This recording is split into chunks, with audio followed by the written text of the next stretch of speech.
Good morning बच्चों, class 4th। आज हमारा टॉपिक है भाषा और व्याकरण। ठीक है। मनुष्य एक सामाजिक प्राणी है। वह समाज में रहता है। समाज में रहते हुए वह अपने विचारों व भावों को दूसरों के सामने प्रकट करता है। वह दूसरों के भाव और विचार सुनता है या समझता है। ठीक है। तो यह कार्य जिस माध्यम से होता है उसे ही हम भाषा कहते हैं। कैसे? जैसे क्लास में टीचर पढ़ा रही है, अब जैसे मैं ही पढ़ा रही हूँ तो मैं किसी माध्यम से तो पढ़ा रही हूँ। जैसे मैं हिंदी बोल रही हूँ तो ये क्या, एक भाषा है। जिस माध्यम से मैं अपनी बातों को, अपने विचारों को आपके सामने भेज रही हूँ या आपको बता रही हूँ, वो क्या है? भाषा है। ठीक है।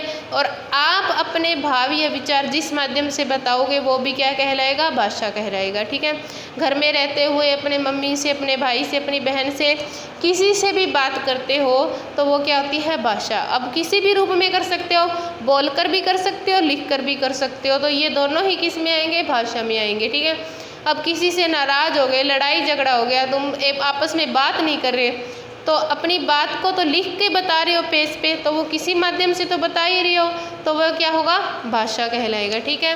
तो भाषा किसे कहते हैं? अपने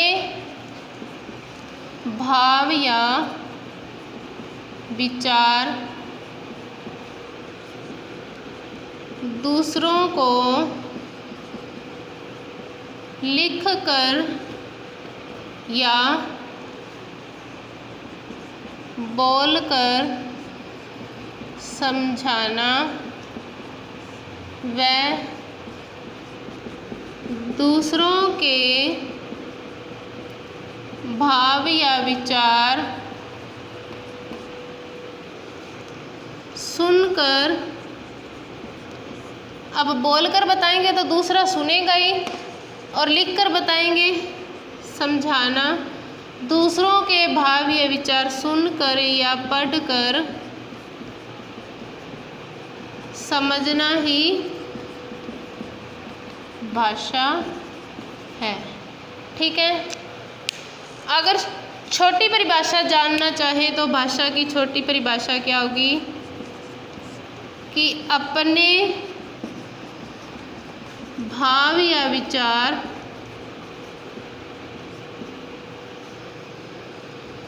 जिस माध्यम से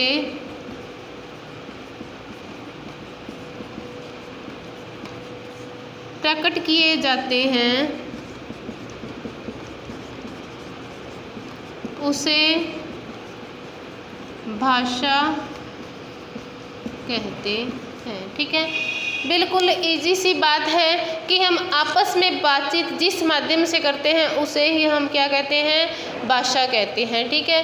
तो भाषा के कितने रूप होते हैं? भाषा के 2 रूप होते हैं। कौन कौन से? नंबर 1 है लिखित भाषा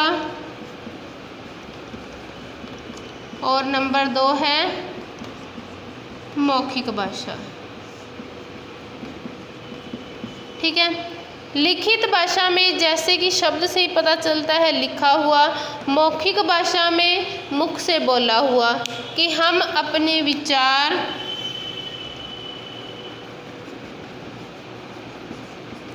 अपने विचारों को लिख कर बताना व दूसरे के विचारों को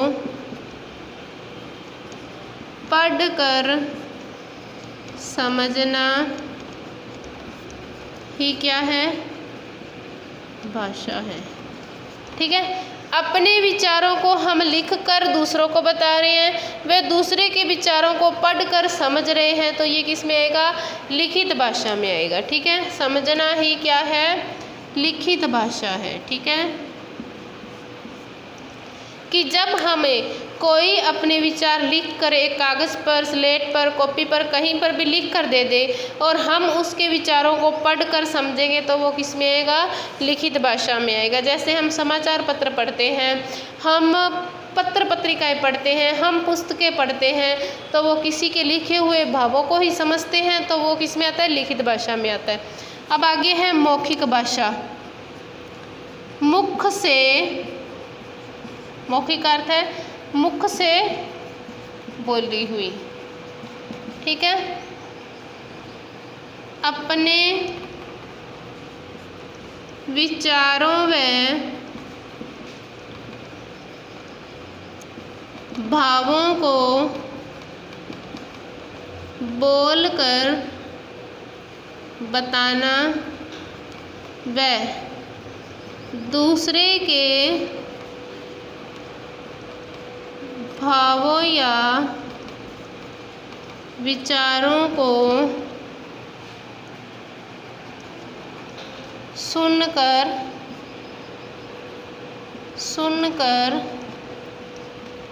समझना, किस में आता है? मौखिक भाषा में, ठीक है। अब लिखित और मौखिक भाषा में अंतर क्या हुआ कि लिखित भाषा में तो लिखा हुआ हम पढ़ेंगे और मौखिक भाषा में बोला हुआ हम सुनेंगे, ठीक है। जैसे कि किसी का भाषण देना या हमारा सुनना, ठीक है, गाना सुनना, वो किसका रूप है? वो मौखिक भाषा का रूप है, ठीक है। भाषा क्या है? अपने विचारों व भावों को दूसरों को समझाना, दूसरों के भाव या विचार समझना। कौन कौन सा है भाषा के रूप? लिखित भाषा और मौखिक भाषा, ठीक है। लिख कर अपनी बात बताना, बोल कर अपनी बात बताना, ठीक है।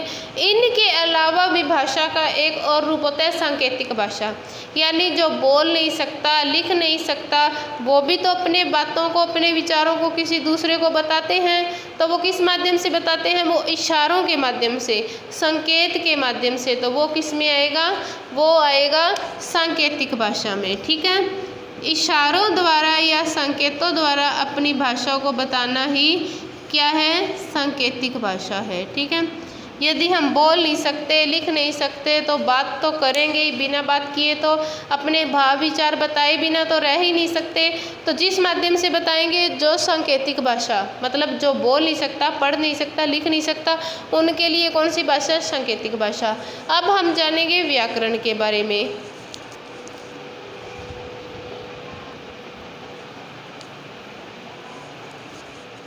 अब है व्याकरण किसे कहते हैं? व्याकरण के द्वारा ही हम किसी भी चीज़ को शुद्ध रूप से बोलना, पढ़ना, लिखना, समझ सकते हैं। हमारे लिए व्याकरण का ज्ञान होना बहुत ज़रूरी है, ठीक है। जब तक हमें व्याकरण के बारे में पता नहीं चलेगा, हम सही रूप से पढ़ना लिखना नहीं जान सकते। तो व्याकरण क्या है? इसकी परिभाषा में लिखेंगे कि व्याकरण वह शास्त्र है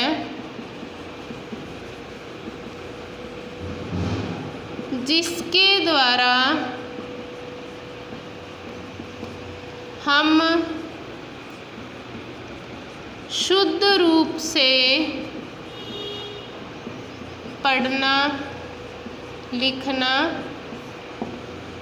जानते हैं, ठीक है। कि जब तक हमें व्याकरण का ज्ञान नहीं होगा, तब तक हम सही रूप से, सही ढंग से पढ़ना लिखना नहीं जानेंगे। तो व्याकरण के कितने अंग होते हैं जिनसे हमें व्याकरण का ज्ञान होता है? तो व्याकरण के 4 अंग होते हैं। कौन कौन से? नंबर 1 है वर्ण विचार, नंबर 2 है शब्द विचार, नंबर 3 है पद विचार और नंबर 4 है वाक्य विचार,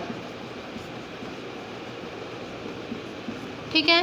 अब वर्ण विचार भाषा की सबसे छोटी इकाई, सबसे छोटी, जिसके हम टुकड़े नहीं कर सकते, ठीक है। मुख से बोलेंगे तो वो ध्वनि कहलाएगा, लिख देंगे तो वर्ण कहलाएगा, ठीक है। तो सबसे छोटी इकाई क्या होगी? वर्ण होगी। वर्णों के मेल से क्या बनेंगे? शब्द बनेंगे। शब्दों को व्यवस्थित क्रम में लिखना ही पद है। पदों के मेल से क्या बनेगा? वाक्य बनेगा, ठीक है। तो ये था हमारा भाषा और व्याकरण। व्याकरण से शुद्ध रूप से लिखना पढ़ना जानते हैं। 4 इसके अंग हैं, वर्ण विचार, शब्द विचार, पद विचार, वाक्य विचार। अब इन चारों को हम अगले वीडियो में पढ़ेंगे। तो ये सभी आप अपनी नोटबुक में साफ साफ शब्दों में लिखोगे, ठीक है।